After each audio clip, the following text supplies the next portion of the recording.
Shalom Bapak Ibu Saudara-saudari yang dikasihi oleh Tuhan Yesus Kristus. Selamat datang dalam ibadah online pada hari Minggu tanggal 27 Desember 2020. Kami menyambut kehadiran Anda semua dimanapun Anda berada. Semoga kita semua dalam keadaan sehat serta dalam pemeliharaan Tuhan kita Yesus Kristus.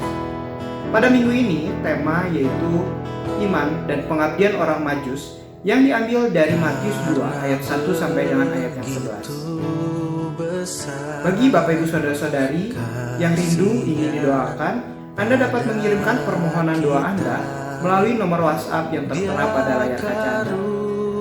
Baik, mari kita bersama-sama menyiapkan hati kita, pikiran kita, tubuh kita, bahkan jiwa kita untuk memuji-memuliakan Tuhan dan senantiasa untuk mendengarkan firman Tuhan. Selamat beraktif, selamat beribadah, Tuhan Yesus.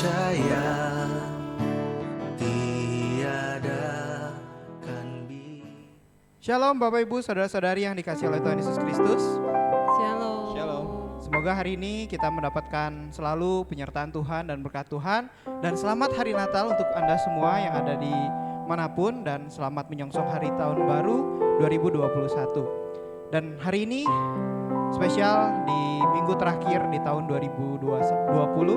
Mari kita sama-sama untuk memuji dan memuliakan Tuhan. Kita masuk ke hadirat Tuhan lebih jauh lagi. Mari kita sambut Sang Raja Israel yang telah datang ke dunia ini untuk menebus dosa kita. Noel, Noel, Noel.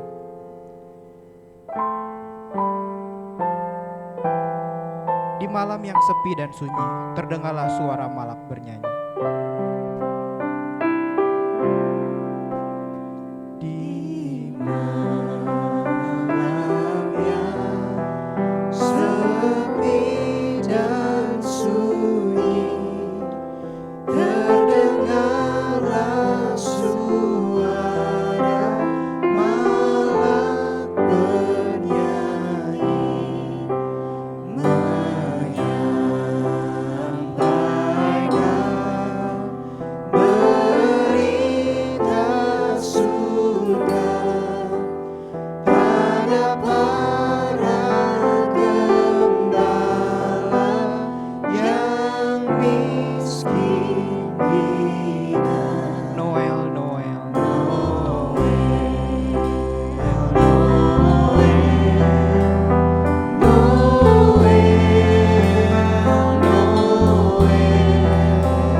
demi mencari kami yang berdosa. Mari jemaat Tuhan kita sembah Dia, Allah yang mulia, Allah yang kudus, Allah yang berkuasa, Allah yang punya surga, bumi dan segala isinya, namun yang rela meninggalkan tahtanya hanya demi kita, yang seharusnya menerima hukuman, tetapi Ia rela dengan merendahkan hatinya datang ke dunia, bahkan di palungan yang hina Ia lahir. Hidup di dunia ini dengan disiksa, dicaci, bahkan mati untuk kita, menggantikan hukuman kita. Hanya Dialah Allah kita yang layak ditinggikan, disembah. Yesus, kemuliaan-Mu memulihkan kami. Yesus, kemuliaan-Mu memberkati kami. Segala pujian, segala hormat hanya untuk-Mu Tuhan, hanya Padamu. Ini pujian kami Tuhan, ini penyembahan kami Yesus. Tangan kami terangkat kepada-Mu Tuhan. Mari jemaat Tuhan, sembah Dia lebih dalam lagi. Naikkan pujian ini sama-sama.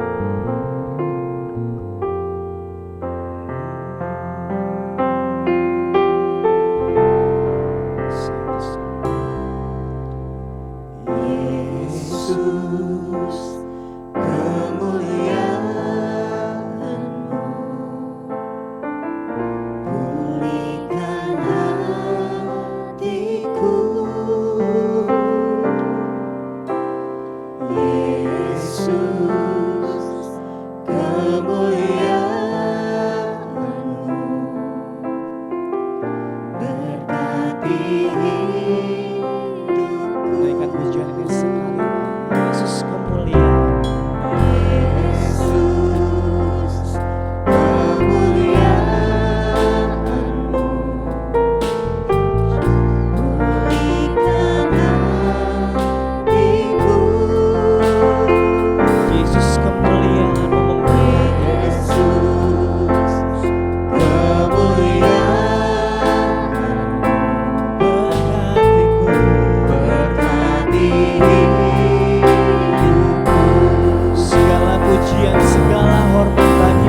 Biar melalui setiap ibadah kami Tuhan, kami boleh semakin dekat dengan Tuhan.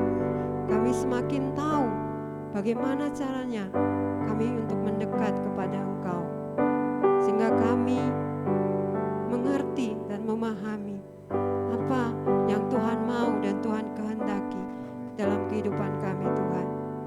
Dan melalui firman Tuhan hari ini, kami percaya bahwa Tuhan akan memberkati kami. Melalui firman Tuhan, kami dikuatkan, kami diteguhkan, dan kami semakin melihat bahwa Allah berkarya di dalam kehidupan kami. Terima kasih Tuhan, terima kasih. Berkati Pendeta Markus yang akan menyampaikan firman Tuhan. Biar firman Tuhan disampaikan dengan kuasa dan hikmat daripada Tuhan. Terima kasih Tuhan, kami siap untuk menyambut firman-Mu. Terpujilah Engkau Allah yang hidup. Dalam nama Tuhan Yesus kami berdoa. Amin.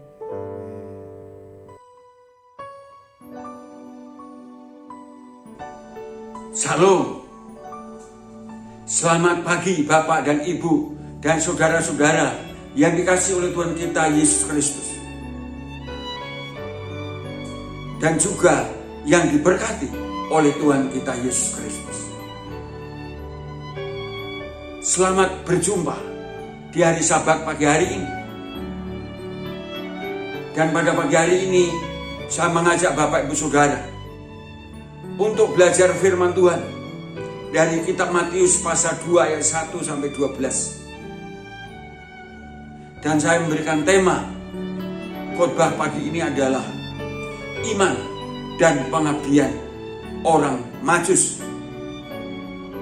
kepada bayi Yesus. Bapak Ibu Saudara yang dikasihi oleh Tuhan kita Yesus Kristus, orang Majus adalah salah satu orang yang menyambut kasih Allah, mau menyambut wujud daripada kasih Allah itu. Dia menyambut dengan menyembah dan memberikan persembahan emas, kemenyan dan mur. Ini sungguh luar biasa. Tapi juga luar biasa bagaimana orang Majus itu bisa percaya kepada bayi Yesus. Orang Majus ini percaya dengan bayi Yesus karena mereka adalah orang-orang ahli perbintangan yang meneliti bintang-bintang. Tapi yang aneh, mereka bisa menafsirkan bintang pada waktu itu adalah bintang yang memberi tanda datangnya Raja Israel. Mari kita lihat itu di dalam ayat 1 dan 2. Sesudah Yesus dilahirkan di Bethlehem, di tanah Yudea, pada zaman Raja Herodes, datanglah orang-orang Majus dari timur ke Yerusalem dan bertanya-tanya, di manakah dia, Raja orang Yahudi yang baru dilahirkan itu? Kami telah melihat bintangnya di timur dan kami datang untuk menyembah dia. Di manakah dia, Raja orang Yahudi yang baru dilahirkan itu? Kami telah melihat bintangnya di timur dan kami datang untuk menyembah dia. Ini hal yang luar biasa. Mengapa mereka meneliti bintang sampai menemukan keyakinan inilah bintang yang memberi tanda Raja orang Yahudi? Bapak Ibu Saudara yang dikasihi Tuhan, kemungkinan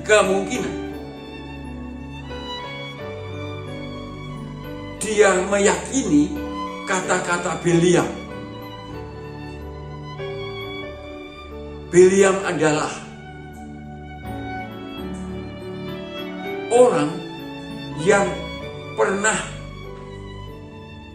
disuruh oleh Raja Balak, Raja Moab, untuk menyerapah bangsa Israel ketika bangsa Israel keluar dari Mesir dan akan melalui Moab. Raja Moab yang bernama Balak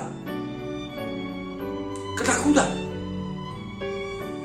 Lalu dia minta kepada Bileam, orang yang biasa kalau berkata memberkati, ia pasti diberkati, dikutuk, terjadilah kutukan itu. Maka Raja Balak meminta kepada Bileam supaya mengutuk orang Israel dan dia mau membayar yang mahal kepadanya. Tetapi Bileam bin Peor itu, dia berkata, dia akan mengatakan apa yang dikatakan oleh Tuhan. Berkali-kali justru selalu memberkati Israel dan mengutuk Moab. Sampai Raja Moab itu marah. Tapi Bileam masih juga coba pindah ke tempat yang lain, memberikan korban di tempat yang lain. Itu semua bisa kita pelajari dari kitab Bilangan pasal 22 sampai 24. Dan yang terakhir yaitu di dalam pasal yang ke-24, Bileam berkata kepada Balak demikian, aku melihat dia, tetapi bukan sekarang. Aku memandang dia, tapi bukan dari dekat.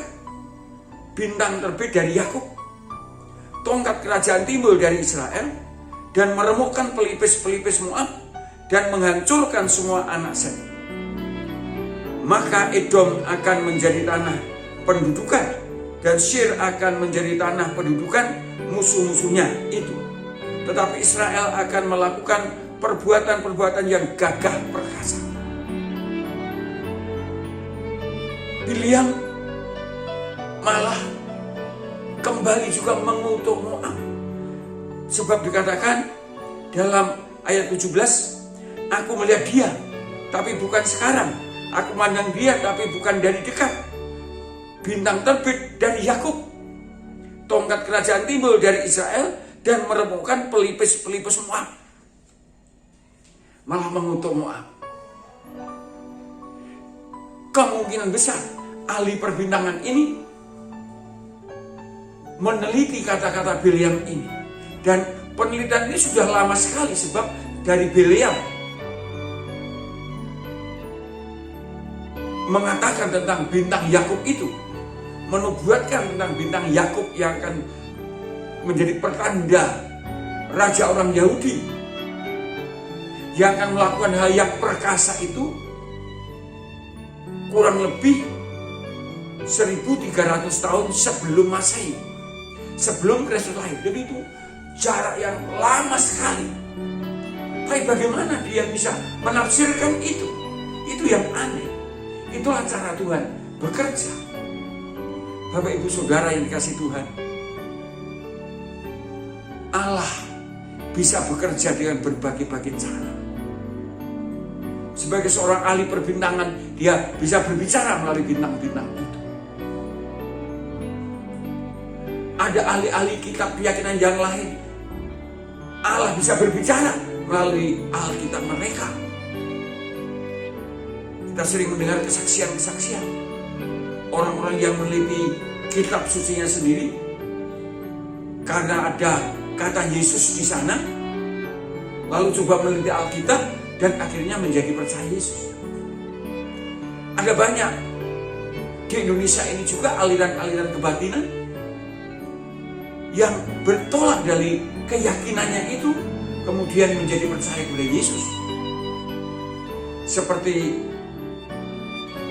seorang yang punya keyakinan sedang mencari ilmu bagaimana menyatunya Allah dengan manusia. Maka ketika dia mendengar kesaksian tentang Yesus Kristus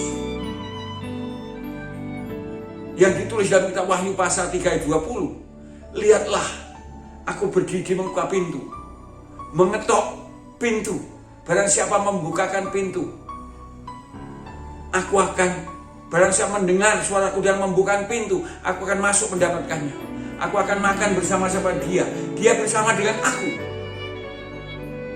Orang itu langsung percaya kepada Tuhan Yesus Kristus.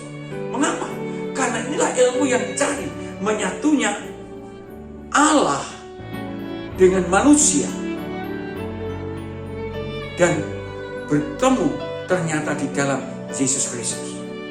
Jadi Allah berbicara, menobatkan seseorang, menuntun dari keyakinan yang lama.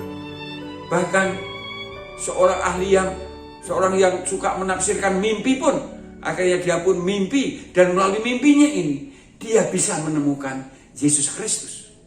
Ini luar biasa, saudara. Tapi itu tidak selamanya. Yang jelas banyak orang harus dituntun juga untuk bisa bertemu dengan Yesus melalui firman Tuhan. Seperti orang-orang Majus ini. Seperti orang-orang Majus ini akhirnya juga dituntun oleh firman Tuhan. Mari kita akan melihat itu di dalam ayat yang ke 3, 4, 5, dan 6. 3, 4, 5, dan 6 dikatakan, ketika Raja Herodes mendengar hal itu, yaitu hal tentang orang Majus yang ditulis dalam ayat 2, di mana dia, raja orang Yahudi yang baru dilahirkan itu, kami telah melihat bintangnya di timur dan kami datang untuk menyembah dia. Herodes kaget. Mendengar hal itu terkejut. Lalu Herodes terkejut dan beserta seluruh Yerusalem. Dikatakan ketika Raja Herodes mendengar hal itu, terkejutlah ia beserta seluruh Yerusalem. Maka dikumpulkannya semua imam, kepala dan ahli-ahli Taurat, bangsa-bangsa Yahudi, lalu dimintanya keterangan dari mereka, di mana Mesias akan dilahirkan. Mereka berkata kepadanya, di Betlehem, di tanah Yudea. Karena demikianlah ada tertulis dalam kitab Nabi.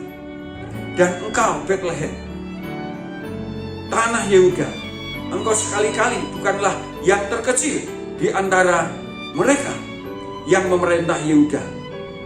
Karena daripadamulah akan bangkit seorang pemimpin yang akan menggembalakan umatku Israel.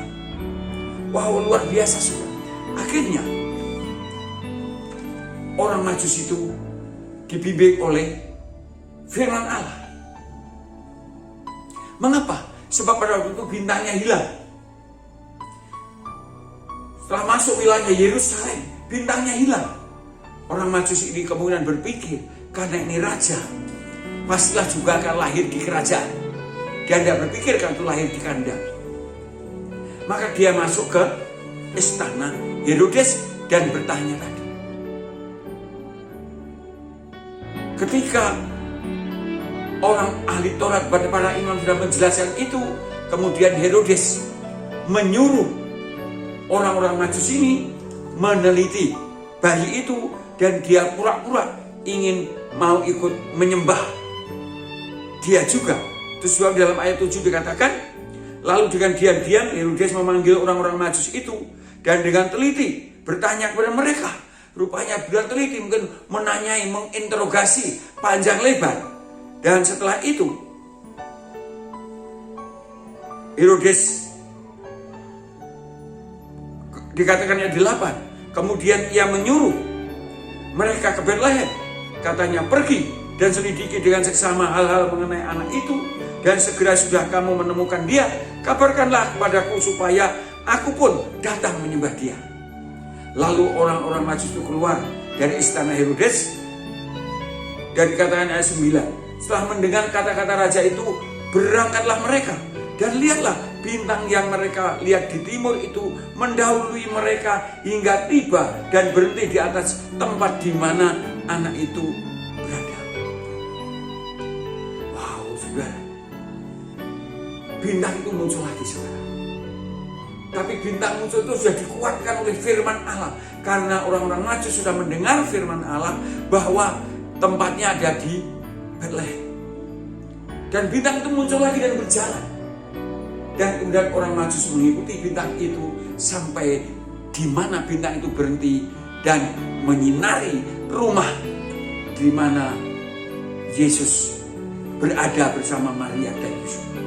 Ini luar biasa, saudara. Iman bisa muncul dari kejadian yang lama, tapi iman akan diperkuat lagi melalui sungguh-sungguh firman Allah. Karena iman itu akan timbul dari pendengaran, dan pendengaran tentang firman Tuhan. Pendengaran tentang firman Tuhan, seperti yang dikatakan oleh Rasul Paulus di dalam Roma pasal 17. Jadi iman timbul dari pendengaran, dan pendengaran oleh firman Kristus. Orang Majus imannya semakin timbul setelah mendengar firman Allah dan munculnya bintang itu. Dan memang iman akan terus bertumbuh ketika orang-orang yang sudah percaya itu mau terus-menerus menyukai firman Tuhan. Seperti seorang bayi yang menyukai firman Tuhan, seperti seorang bayi yang sangat suka akan air susu yang murni dan yang rohani. Kata Rasul Petrus dalam 1 Petrus pasal 2 ayat 2. Bapak Ibu Saudara yang dikasih Tuhan, kalau iman saya mau bertumbuh dengan latar belakang apapun, mungkin latar belakang dulu anaknya orang Kristen, tapi kalau iman kita mau terus bertumbuh semakin kuat untuk semakin memiliki persekutuan yang kuat dan erat dengan Kristus, saya dan saudara jangan lupa harus terus mendengar firman Allah itu, terus mendengar firman Allah itu, mempelajari firman Allah itu, menyimpan firman Allah di dalam hidup kita. Iman kita akan bertumbuh. Dan iman kita betul-betul akan membuktikan bahwa apa yang dikatakan oleh Allah itu benar. Seperti orang Majus ini. Sekarang dia membuktikan. Dia datang benar di situ melihat bayi Yesus. Di situ dia tidak menyembah Maria dan Yusuf, tapi dia menyembah bayi Yesus. Mari kita lihat, saudara, ayat yang ke-11. Maka masuklah mereka ke dalam rumah itu dan melihat anak itu bersama Maria, ibunya. Lalu sujud menyembah dia. Bukan menyembah Maria, bukan menyembah Yusuf, tapi menyembah dia, yaitu bayi Yesus itu. Dan kemudian dia mengeluarkan perbendaharaan berupa emas, kemenyan, dan mur. Satu persembahan yang sangat berharga, baik di mata manusia, di mata Allah. Karena kemenyan dan mur adalah alat untuk memuji Allah. Di bait Allah selalu ada membakar kemenyan dan mur yang baunya wangi. Sedang emas adalah persembahan yang terbaik bagi raja untuk raja. Ini sungguh luar biasa. Orang Majus ini punya pengabdian, bukan hanya emas, kemenyan, dan mur atau hartanya saja, tapi juga dari waktunya meneliti bintang, waktu dan pikirannya. Ketika meneliti bintang itu ya terus diteliti sampai punya keyakinan, muncul keyakinan bahwa itu bintangnya ya. Setelah muncul pun mereka harus berjuang lah, harus berjalan dari daerah Mesopotamia, daerah sungai Efrat, berjalan sampai Bethlehem. Kalau dalam gambar itu naik unta, mungkin perjalanannya lebih daripada 1 bulan. Waktunya, tenaganya, pikirannya, sampai hartanya. Bapak Ibu Saudara yang dikasih Tuhan, orang yang sungguh-sungguh sudah menemukan Yesus Kristus, maka orang itu pun juga akan mempersembahkan hidupnya untuk Tuhan. Mempersembahkan hidupnya untuk membalas perwujudan kasih Allah yang sudah mengasihi dirinya. Itulah sebabnya Rasul Paulus berkata, persembahkanlah tubuh menjadi persembahan yang hidup, yang kudus, dan yang berkenan kepada Allah. Itu adalah ibadahmu. Itulah ibadahmu yang berkenan kepada Tuhan. Tubuh yang punya waktu, tenaga, pikiran, dan juga kekayaan yang Allah berikan, percaya kepada kita. Bahkan Paulus juga berkata, Serahkanlah anggota-anggota tubuhmu untuk menjadi senjata Allah. Bapak Ibu Saudara yang dikasih Tuhan, di Natal ini marilah kita meningkatkan pelayanan dan pengabdian kita, karena Allah telah mewujudkan kasih-Nya dalam hidup saya dan saudara. Jadi sejak Allah memanggil saya dan saudara, memilih saya dan saudara, dan dalam proses perjalanan hidup kita, sungguh saya percaya, bukan hanya saya, termasuk saudara, dibimbing terus oleh Allah, ditolong terus oleh Allah, diberkati oleh Allah. Dan mari kita juga, karena Allah telah membuktikan, mewujudkan kasih-Nya dalam hidup saya dan saudara, mari kita wujudkan juga kasih Allah itu untuk Allah dan sesama kita.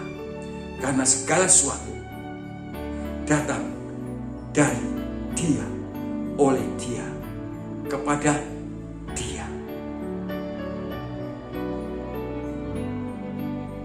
Demi hormat dan kemuliaan-Nya. Mari kita berdoa. Tuhan, terima kasih atas firman-Mu. Bila firman-Mu sungguh hidup dan berkuasa dalam kehidupan setiap orang yang mendengar firman yang Hamba sampaikan pada pagi ini. Dalam nama Tuhan Yesus kami berdoa. Amin.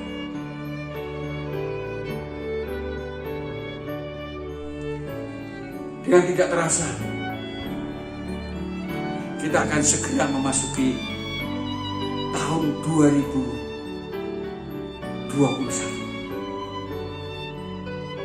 Dan mari kita terus berdoa supaya kita bisa meniti tahun 2001 dengan baik, dan mengakhiri tahun ini juga dengan baik, dengan beberapa hari yang akan datang.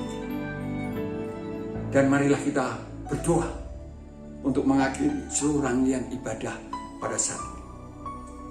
Bapa di surga, terima kasih Engkau sudah memimpin ibadah ini dari awal, pertengahan sampai akhir.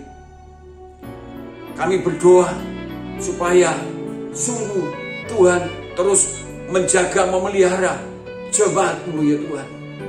Bahkan menjaga, memelihara semua orang percaya di seluruh muka bumi ini dari bahaya corona ini ya Tuhan. Dan Engkau juga membuat mujizat-mujizat yang dahsyat, yang luar biasa dalam kehidupan setiap anak-anak-Mu. Yang sakit Tuhan akan jamah sembuhkan, yang kena corona segera corona lenyapkan, yang belum kena Engkau jaga dan pelihara. Dan kiranya Engkau juga memberikan mujizat-mujizat untuk mendapatkan pekerjaan yang baru, usaha yang baru, dan yang berusaha semakin meningkat, yang bertani menghasilkan hasil pertanian yang memuaskan. Kami percaya Tuhan, corona ini ada dalam kendali Engkau, dan kami umat-Mu juga ada dalam kendali Engkau. Terima kasih Tuhan, terima kasih. Terima kasih. Kami berdoa Engkau terus memberkati pelayanan kami, meningkatkan iman kami, sampai sungguh jemaat-Mu ini menjadi jemaat yang besar, yang benar, yang kudus, yang Kau pakai untuk mengutus banyak utusan Injil ya Tuhan, supaya Injil-Mu diberitakan ke segala pelosok tanah air di Indonesia ini. Kami percaya, karena bagi Tuhan tidak ada yang mustahil. Semua boleh jadi melalui iman yang Tuhan tanamkan dalam kehidupan kami. Terima kasih Tuhan, terima kasih.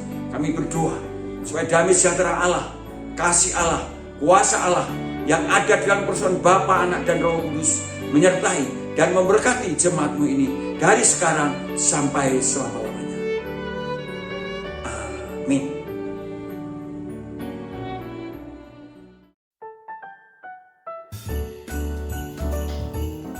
Shalom keluarga IBC, semoga ibadah online pada hari ini dapat memberkati kita semua. Izinkan pada kesempatan kali ini saya ingin memberikan beberapa informasi terkait kegiatan di IBC. Yang pertama, ibadah penutupan tahun tanggal 31 Desember 2020 pukul 6 sore akan diadakan secara virtual melalui Google Meet.